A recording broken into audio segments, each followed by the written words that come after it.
Kaya ganun po mangyayari, mga minamahal, kung kailan ang mga tao po'y nagre-relax na, wala nang gera, wala nang digmaan, mga minamahal, meron nang namagitan. Ang mamamagitan po yung tinatawag na Antichrist, kaya nga tatawagin siyang Pangulo ng Kapayapaan, Prince of Peace.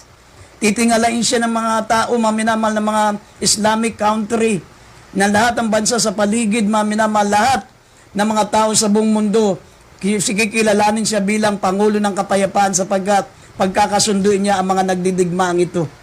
Pero tandaan po natin, sabi rito, kapayapaan, katiwasayan, pero darating ang biglang pagkapahamak. Ibig sabihin, pag nahinto ang gerang ito, lalo tayong matakot. Mga minamahal, dapat lalo tayong magpakainit na maglingkod sa ating mahal na Panginoon. Sabi po rito, mga minamahal, alalahan ninyo ang asawa ni Lot. Remember Lot's wife. Yung asawa ni Lot, mga minamahal, binigyan sila ng babala. Pero habang tumatakas sila sa Sodom at Gomorrah, naalala ni Mrs. Lot, naalala ng asawa ni Lot, mga minamahal, ang kanyang kayamanan doon sa Sodom at Gomorrah. Lumingon lang siya. Lumingon. Ang mga mananampalatayang mga estudyante ngayon, mga mananampalataya, mga minamahal na mga nagtatrabaho, magandang trabaho sa ngayon, mga minamahal, hindi nila maiwanan yung mga bagay na yan. Kasi iniisip nila, mga minamahal, na importante yan. Importante, hindi ko sinabing hindi mahalaga magtrabaho, hindi mahalaga mag-aral. Ang sinasabi ko sa inyo, mas importante ang paglilingkod sa Diyos. But seek ye first the kingdom of God and His righteousness, and all these things shall be added unto you. Gawin natin priority, higit sa lahat ang paglilingkod sa ating pinakamamahal na Panginoon. Kaya sabi ng Luke 17:32, alalahanin niyo ang asawa ni Lot. Sabi po ng talata, mga minamahal, sinasabi ko sa inyo, sa gabing yaon, 2 lalaki ang sasahigaan, ang isa'y kukunin, ang isa'y iiwan. Meron pong kukunin, meron po talagang iiwan. Magkasamang gigiling ang 2 babae, kukunin ang isa at ang isa'y iiwan. Mapapasabukid ang 2 lalaki, ang isa'y kukunin at ang isa'y iiwan.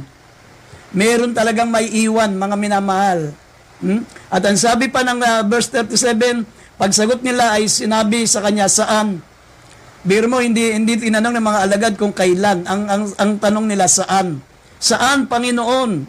Sa Lucas 17:37, dapat ang tanong nila ay kailan, pero ang tanong nila saan?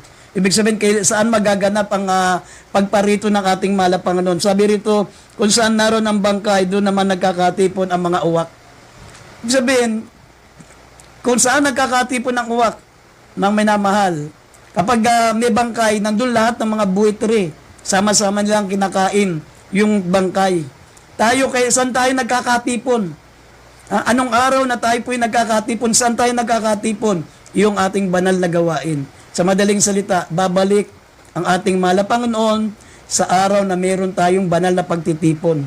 Kaya sabi ng Biblia, wag na wag niyong kaliligtaan ng ating banal na pagkakatipon, gaya ng ugali ng iba. Idagdag natin sandali, Hebrew 10:25 and 26, kindly. Idagdag natin sandali.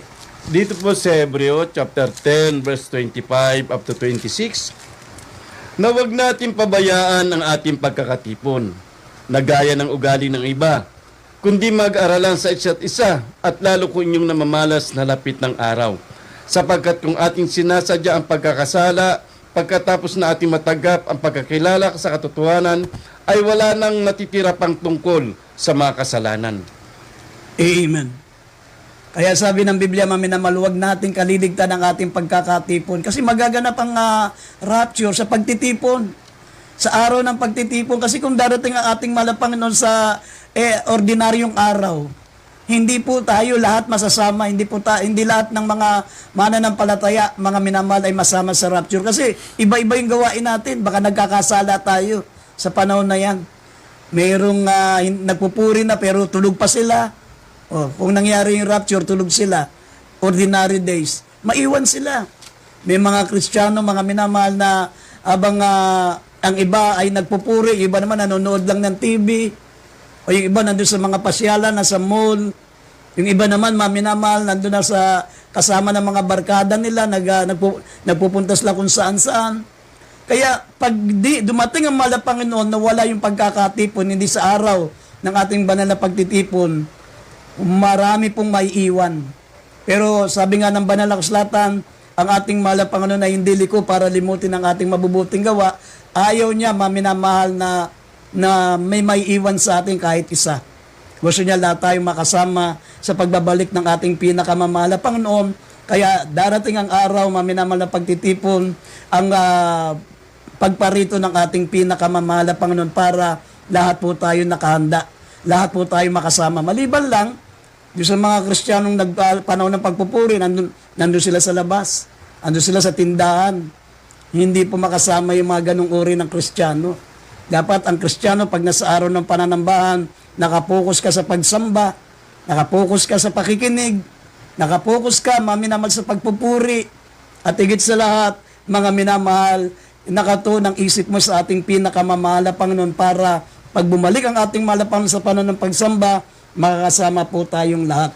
Ang sabi ng banal na kasulatan, invest your life to Christ. Ang higit natin bigyan, mga minamahal ng pagkakataon, ay ang buhay natin.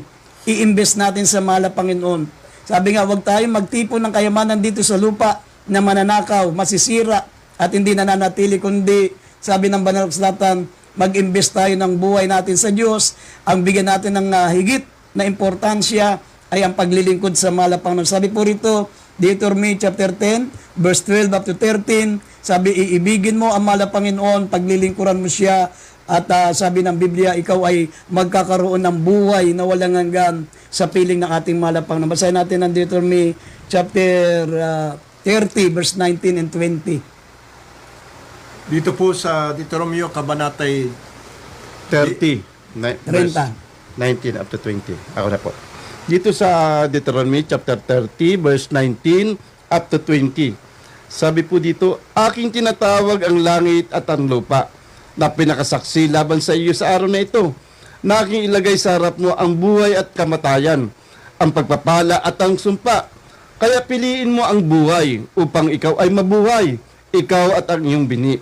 Na iyong ibigin ang Panginoon Diyos na sundin ang kanyang tinig at lumakip sa kanya, sapagkat siya ay iyong buhay at ang kalaunan ng iyong mga araw, upang matahanan mo ang lupain na isinumpa ng Panginoon sa iyong mga magulang, kay Abraham, kay Isaac, at kay Jacob, na ibibigay sa kanila. Amen. Deuteronomy 10, 12 and 13. Idugtong natin.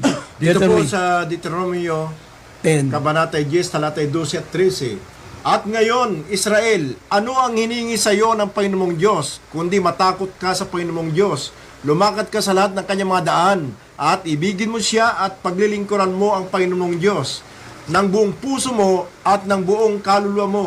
Sa 13, naganapin mo ang mga utos ng Panginoon at ang kanyang mga palatuntunan na kinuutos sa iyo sa araw na ito sa iyong ikabubuti. Amen. Tingnan nyo, maminamahal, ito po ang laging hinihingi sa atin ng ating pinakamamahal na Panginoon. Hinihingi niya upang tayo po'y maging handa. Sabi, anong hinihingi sa atin ng mahal na Panginoon para tayo makapiling niya sa kalangitan? Matakot tayo sa Panginoon. Lumakad tayo sa kanyang daan. Ibigin natin siya. Paglingkuran natin ang mahal na Panginoon ng buong puso natin, ng buong lakas, ng buong kaluluwa natin. Sabi rito, ganapin natin ang kanyang mga utos at ang kanyang mga palatuntunan na inutos atin ang ating pinakamamahal na Panginoon. At nabasa rin po natin ang sabi ng banal na kasulatan na sabi ng Deuteronomy chapter 30 verse 19 and 20, ang inilalagay ng Diyos ay buhay at kamatayan. Kung gusto mo ng buhay sa piling ng Diyos, sabi ng Biblia, paglingkuran mo ang ating pinakamamahal na Panginoon. Ibigin mo siya. Yan ang hiningi sa atin ng ating pinakamamahal na Panginoon. Sabi rito sa mga huling talata, maminamahal, unang Korinto, Kapitulo 7, talatang 29 hanggang 31, sabi po rito, maminamahal, pinahikli na lang ng Diyos ang panahon natin. Sa panahon natin, maikli na lamang, kaya nga hindi natin alam. Anytime. Basta sinasabi ko sa inyo, pag nahinto ang digmaang ito, dahil namagitan po yung tinatawag na Antichrist, na magitan siya at nagkaroon ng kapayapaan sa buong mundo, yan lalo po tayong mag-ingat diyan, sapagkat sabi ng Biblia, ang tao po'y nagtatanim, ang mga tao po'y nagtatayo ng bahay, nagsisipag-asawa, kasi panatag na. Bumalik na sa normal, wala nang gera. Ngunit, sabi biglang dumating ang ating mahal na Panginoon, yun po pala ang dapat nating ingatan. Hindi yung Mainit tayo ngayon dahil may mga gerang nagaganap, may mga kalamidad na nangyayari. Mga minamahal, lalo po tayong maganda kung panatag na. Yung wala na tayong kinakatakutan sapagkat sa ganun, mga minamahal, darating ang ating malapang darating sa hindi natin inaasahan. Sabi rito, unang Korinto 7:29 hanggang 31. Dito po sa 1 Corinthians chapter 7 verse 29 up to 31. Ngunit sinasabi ko ito mga kapatid, ang panahon ay pinaikli upang mula ngayon ang mga lalaki may asawa ay maging mga tulad sa wala, at ang mga nagsisiyak ay maging tulad sa mga hindi nagsisiyak, at ang nagagalak ay maging tulad sa hindi nagagalak, at ang mga nagsisibili ay maging tulad sa mga walang inaari, at ang mga nagsisigamit ng sanlibutan ay maging tulad sa hindi nakapagpapakalabis sa paggamit, sapagkat ang kaasalan ng sanlibutan ito ay lumilipas. Amen. Amen. Yan po, mga minamahal, ang babala sa atin ng ating pinakamamahal na Panginoon. Are we living like our time is short? Nabubuhay lamang tayo, mga minamahal, sa panahong maikli na lang ang panahon natin. Wala na tayong pagkakataon na manlamig. Wala na tayong pagkakataon na magpabanjing-banjing sa paglilingkod sa Diyos.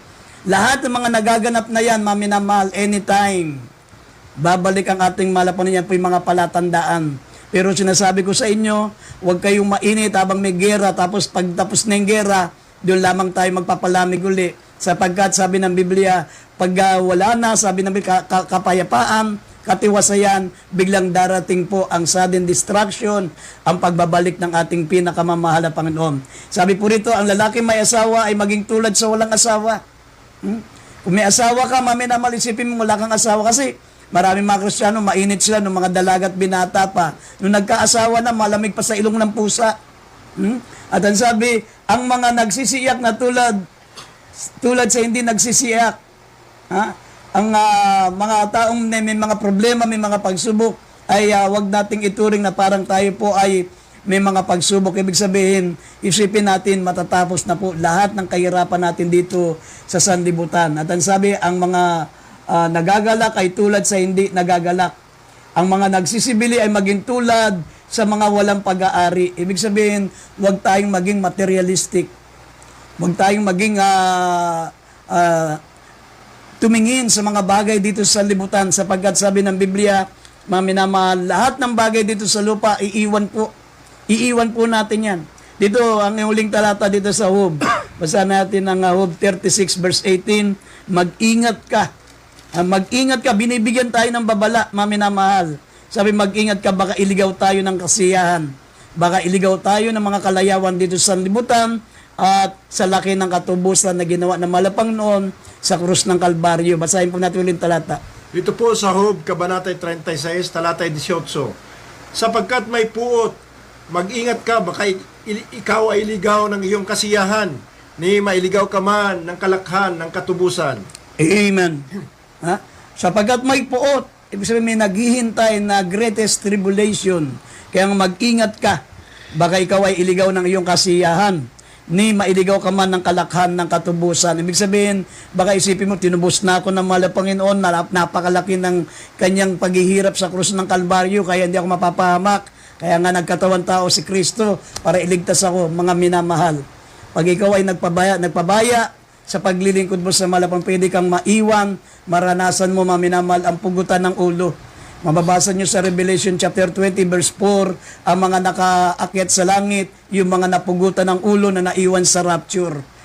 Pahihirapan ka muna bago ka makarating sa langit sa pamagitan ng pugutan ng ulo. Pero hindi na natin kailangan maranasan yan sapagat mayroon pong rapture. Kaya sa gabing ito, tanggapin yung ating malapang bilang sariling tagapagligtas habang napapakinggan natin ang